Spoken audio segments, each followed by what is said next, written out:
Friends, SR academy में आपका बहुत बहुत स्वागत है। और आज हम आपको हिंदी साहित्य के ऐसे कवि के बारे में बताने जा रहे हैं जिनके बिना हिंदी साहित्य अधूरा ही रहेगा। हम बात कर रहे हैं महान लेखक जयशंकर प्रसाद की। आज भी स्कूलों और कॉलेजों में जयशंकर प्रसाद की लिखी हुई कविताएं पढ़ाई जाती हैं। प्रसाद की कई रचनाएं NCERT की पुस्तकों में भी सम्मिलित की जाती हैं और स्कूल स्तर पर भी बच्चों को पढ़ाई जाती हैं। जयशंकर प्रसाद एक ऐसे साहित्यकार जिन्होंने हिंदी साहित्य की दिशा और दशा को बदलने का कार्य किया। एक प्रसिद्ध कहानीकार, उपन्यासकार और कवि थे। उनकी कहानियाँ बहुत ही प्रसिद्ध रही। वे हिंदी साहित्य के अग्रणी व्यक्तियों में से एक थे। वे बाग बगीचों और भोजन बनाने के शौकीन थे और शतरंज के खिलाड़ी भी थे। वे नियमित व्यायाम करने वाले, सात्विक खानपान और गंभीर प्रकृति के व्यक्ति थे। दोस्तों, आज एक प्रसिद्ध साहित्यकार जयशंकर प्रसाद जी हमारे बीच में नहीं हैं, लेकिन उनकी रचनाएं, निबंध, नाटक केवल भारत में ही नहीं, विश्व भर के साहित्य प्रेमियों के हृदय में हमेशा जीवित हैं और हमेशा जीवित रहेंगी। तो जयशंकर प्रसाद जी का जीवन परिचय जान लेते हैं। जयशंकर प्रसाद जी का जन्म 30 जनवरी 1890 को काशी, जिसे आज वाराणसी के नाम से जाना जाता है, उसके सराय गोवर्धन में हुआ था। उनके पिता का नाम बाबू देवी प्रसाद जी था, जो सुंघनी साहू के नाम से भी प्रसिद्ध थे। उनका जन्म काशी के प्रतिष्ठित वैश्य परिवार में हुआ था। उनके दादाजी बाबू शिवरतन दान देने की वजह से पूरे काशी में जाने जाते थे।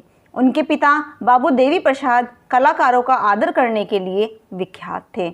इनके पिता देवी प्रसाद जी पैतृक परंपरा से सुरती और तंबाकू का व्यापार करते थे और काशी में अत्यंत सम्मानित व्यक्ति थे।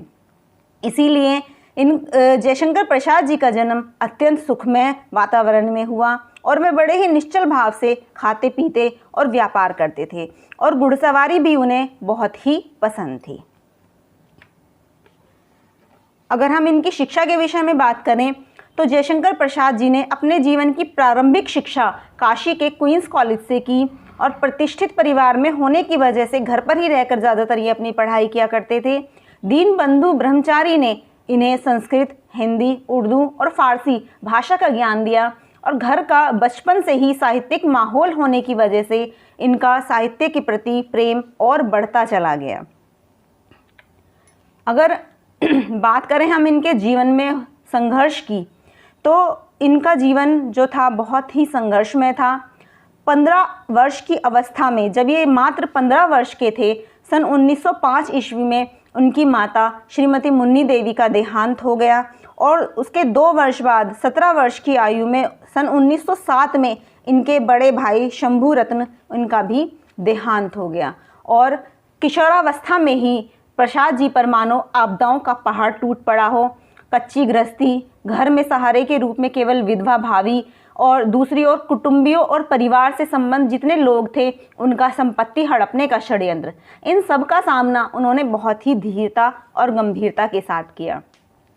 बेहद ही कम उम्र में घर के सभी बड़ों की मृत्यु हो जाने के बाद उनके रिश्तेदारों ने व्यापार की बागडोर अपने हाथों में ले ली, लेकिन कोई भी व्यापार को संभाल नहीं पाया और धीरे धीरे पूरा व्यापार चौपट हो गया।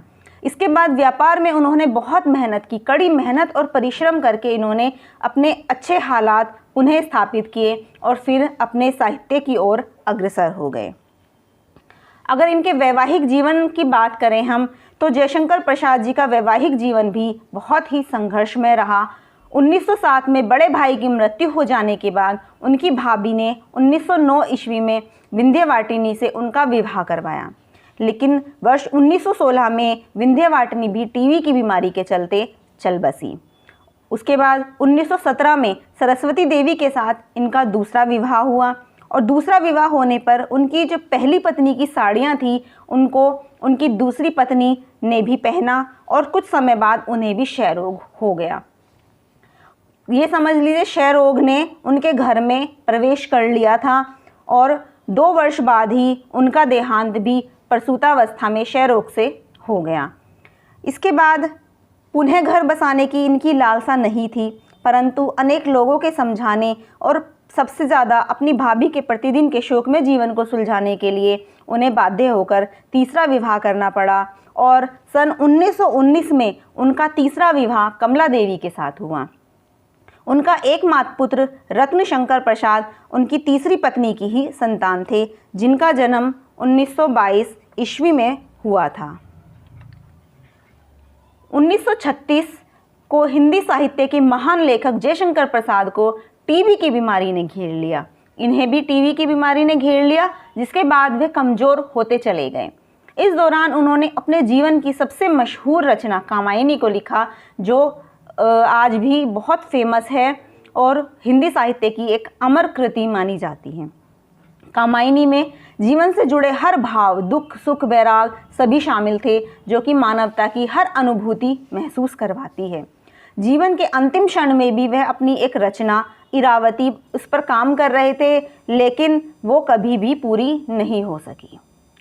एलोपैथिक के अतिरिक्त लंबे समय तक इन्होंने होम्योपैथिक और फिर कुछ समय तक आयुर्वेदिक चिकित्सा का भी सहारा लिया, लेकिन बावजूद इन सब के वो इस रोग से, टीबी के रोग से मुक्त नहीं हो सके और अंत में इसी रोग से 15 नवंबर 1937 को 47 वर्ष की आयु में इनका देहांत काशी में हो गया।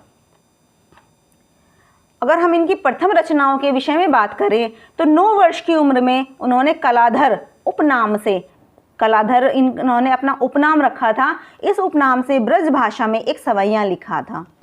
आरंभिक रचनाएं ब्रज भाषा में लिखी, जिसे छोड़कर धीरे धीरे ये हिंदी भाषा में आ गए और अपने मामा अंबिका प्रसाद गुप्त द्वारा संपादित इंदु नाम की पत्रिका में इनकी पहली रचना प्रकाशित हुई, चित्रधार, जो इनका पहला संग्रह था।